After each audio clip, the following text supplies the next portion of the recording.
enakopravnosti vsekakor, enakosti pa ne.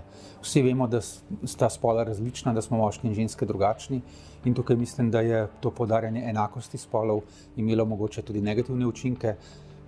Dejansko se potem pogosto jemalo samo en spol, da je en meter primeren za oba spola, danes pa vemo, da temu ni tako in tukaj so imele dostikrat ravno ženske potegnile krajši konec, ker se je potem tako tisti model organizma imalo moškega, ne pa žensko in so, kot zdravila, še številni drugi primeri so ta podobnega delovanja, da so prilagojeni določeni sistemi, recimo tudi provozno so bili varnostni pasovi testirani samo na lutkah, ki so ponazarjali povprečnega moškega, ne pa povprečne ženske, tako da tukaj dosti primerov iz praktičnega življenja, ko so razni sistemi, ki jih uporabljamo v življenju, prilagojeni samo moškemu telesu.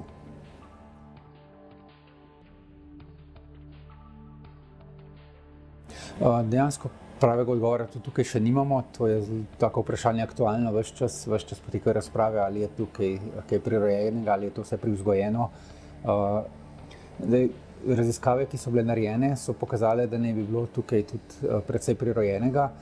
Meni se zdi najbolj zanimiva raziskava, ki je bila narejena pri opicah, celo pri 2 vrstah opic, 2 neodvisni raziskavi, ko so dajali opečim mladičkom različne igračke in so se tudi opeči mladički, dejansko so se samičke rajši igrale z plišastimi igračami, z nekimi plišastimi opicami. Fantje, opeči mladički, samčki pa so se igrali z avtomobilčki, z nečim, kar je imelo kolesa, kar se je lahko vozilo naokrog. Čim se samičke za take igrače sploh niso zanimale.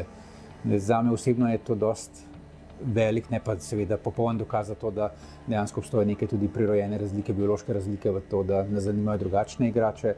Seveda je pa to pri ljudeh zelo težko proučevati, ker tudi če ne delamo tega zavedno, se zagotovo nezavedno drugače obnašamo kot starši do fantov in do deklet, do punčk in do fantkov, tako da je tukaj potem zelo težko to ugotoviti. Največ seveda v spolnih organih, kjer smo najbolj različni, kjer smo dejansko rečemo spolne dimorfni, vendar kot so rekli, pa ugotavljamo v zadnjih letih, da se razlikujejo tudi številni drugi deli telesa, za katere pred leti nismo mislili, da bi se lahko razlikovali, omenili smo že jetra, razlike so v delovanju imunskega sistema in pa tudi v strukturi in v delovanju možganov, čeprav prav te zadnje je najtežje proučevati. Klasična teorija razlik v možganih govori o tem, da na vse razlike vplivajo spolni hormoni. V času razvoja moške spolne žleze moda že v zarodku začnejo proizvajati moški spolni hormon in ta naj bi bil tisti, ki naj bi poskrbel za večino razlik v možganih, da se moški možgani razvijajo drugače kot ženski. Zanimivo pri tem je, da dejansko ni moški spolni hormon tisti, ki naredi moške možgane moške, ampak je to ženski spolni hormon. Namreč možgani imajo en poseben encim, ki moški spolni hormon, ki prihaja iz mot, pretvorijo v ženski spolni hormon, estradiol, in dejansko je potem ta odgovoren za nastanek razlik v možganih. V zadnjih letih ves čas je bilo pa nekje vprašanje, ali lahko tudi geni na spolnih kromosomih, ki prav tako vemo, da so različni med spoloma. Moški imamo kromosoma X in Y, ženske imajo dva kromosoma X. Vprašanje, ali lahko tudi ti geni, ki so različni med spoloma, vplivajo na razvoj možganov, vendar to je pa še veliko težje proučevati kot vpliv spolnih hormonov. Vendar s pomočjo nekaterih živalskih modelov, predvsem laboratorijskih miši, v zadnjih letih ugotavljamo tudi to, da tudi spolni kromosomi dejansko lahko vplivajo na določene strukturne razlike v možganih. Glede različnega delovanja polovic je tudi še precej nerazjasnjenega. Pred kratkim, kakšno leto, 2 nazaj, je bila objavljena raziskava, ki je nekako ovrgla tezo, da ne bi bil del, ki povezuje obe možganski polovici, možganski prečnik, različno velik med spoloma, vendar pa je bila ravno lansko leto objavljena ena zelo zanimiva raziskava, ki je ugotavljala povezave med posameznimi deli možganov, med posameznimi možganskimi celicami. Ta pa je ponovno nakazala na to, da imajo te ženske več povezav med levo in desno polovico možganov, medtem ko naj bi bile v moških možganih te povezave bolj intenzivne znotraj vsake polovice. Hormoni zelo vplivajo na naše telo, ne samo med razvojem, tudi kasneje. Dejansko ugotavljamo ta hipoteza o delovanju testosterona, vplivu testosterona na možgane, zato da se razvijajo kot moški možgani, je zdaj stara že 55 let. V zadnjih letih se pa tudi nekatere naše raziskave v našem laboratoriju kažejo na to, da je poleg testosterona tudi za razvoj ženskih možganov, za katerega se je smatralo, da je nekako normalna pot razvoja, da je potrebno izpostavljenost ženskim spolnim hormonom estradiolu v zgodnjem obdobju po rojstvu. To je dokaj nova ugotovitev, zdaj nekje 2-3 leta šele to poznamo, tako da še precej nejasno, ampak kar nekaj raziskav zdaj kaže na to, da je tudi to zgodnje obdobje po rojstvu, ko jajčniki pri ženskah še niso popolnoma aktivni, izločajo pa majhne količine estrogenih hormonov, dejansko tudi pomembno za pravilno oblikovanje ženskih možganov. Hormoni imajo pa potem še drugo funkcijo v odraslem življenju, ko vplivajo neposredno na samo delovanje možganov, temu rečemo strokovno aktivacijski vpliv hormonov, ko aktivirajo neko vrsto obnašanja. Tukaj pa ravno tako vemo, da imajo spolni hormoni različne vloge. Zopet vseh še ne poznamo, se pa povezuje te različne vloge hormonov tudi z nekaterimi duševnimi boleznimi, kot je depresija, anksiozne motnje, avtizem. Avtizem je bolj razvojna motnja, ampak ki se različno izražajo med spoloma, različno pogosto. Tako recimo depresija, anksiozne motnje so veliko pogosteje pri ženskah, avtizem je pogostejši pri fantkih in to se povezuje z delovanjem hormonov tako v razvojnem obdobju, kot kasneje v odraslem življenju.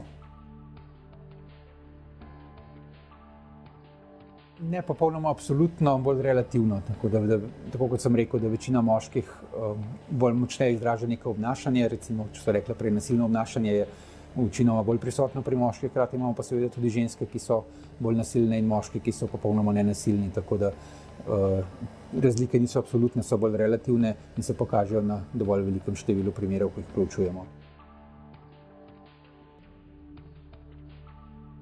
To vemo, da smo skupek obojega. Nekje, ko so delali raziskave, predvsem so take raziskave z enojajčnimi dvojčki bile narejene, so ugotavljali, da ne bi nekje v splošnem na naše lastnosti, vključno z obnašanjem, v povprečju nekaj 60% vplivali geni, 40% pa okolje, vendar spet za različne lastnosti različno, tako da ni nekega enoznačnega odgovora na to. Vsekakor smo pa ljudje skupek obojega. Neke predispozicije dajo geni, na te pa potem okolje vpliva, da se lahko nekatere lastnosti izražajo bolj ali manj, glede na to, v kakšnem okolju smo odraščali, v kakšnem okolju živimo, končno tudi v odraslem življenju. Možgani so plastični celo življenje, se lahko spreminjajo, tako da lahko tudi določeni vedenjski vzorci se spremenijo tudi še v odraslem življenju pod vplivom okolja. Razlike so prisotne v številnih boleznih, ki prizadenejo živčni sistem, tako centralni kot tudi periferni živčni sistem. So spolne razlike smo že omenili v različnih duševnih boleznih, v pojavnosti različnih duševnih bolezni, kot so depresivna motnja, anksiozna motnja, avtizem, motnje hranjenja.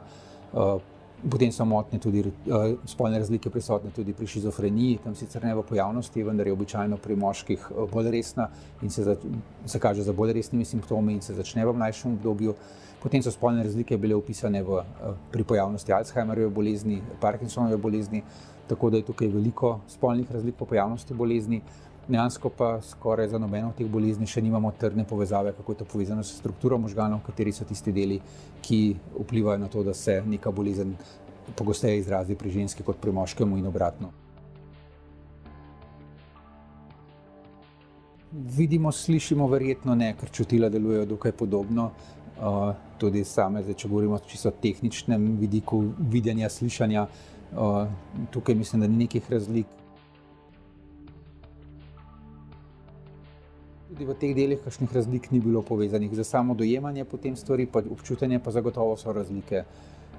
In te razlike so pa verjetno spet produkt obojega, delno vpliv okolja, delno pa vpliv genov. Načeloma ste ženske imate večjo empatijo, bolj znate se vživeti v druge ljudi, bolj znate sočustvovati z drugimi ljudmi, vendar to spet ni absolutno, tako so prej rekla, če bo neko dekle odraščalo v zelo težkih pogojih, bojo tudi ta čustva verjetno zavrta, bo težje sočustvovala z ljudmi, kot pa nek fant, ki je recimo odraščal v takem zelo ljubečem okolju, kjer je bilo izkazovanje čustev pomembno in se je dejansko udejanjalo. Bile so neke raziskave narejene, ki so kazale, da ne bi dejansko, končno vsi vemo to iz prakse, da moški radi pogledamo z lepim dekletom, vendar kot slovenski pregovor pravi, vsake oči ima svojega malarja, tako da je zelo težko govoriti o tem, kaj je dejansko lepota. Bile so neke raziskave, ki so kazale, da ne bi v različnih kulturah bili podobni lepotni ideali, vendar je spet vprašanje, kaj je to lepotni ideal. Končno danes vemo, da smo ves čas bombardirani za nekim tipom ženske, ki ne bi bila lepa manekenke v naslovnicah revij, ki imajo dolge noge, ki so suhe, zelo vitke pred 500 leti, če pogledamo, je bil pa lepotni ideal popolnoma drugačen. Tako da tukaj je zelo težko potem razločevati, kaj je to sociološki vpliv in kaj je bil dejansko biološki vpliv, kaj ne bi vplivalo na to izbiro partnerja pri moškem, koliko ima to vloge biologija, koliko pa dejansko naše sociološko kulturno okolje, ki nas ves čas bombardira z informacijami in nas že od malega navaja na neke kulturološke vzorce.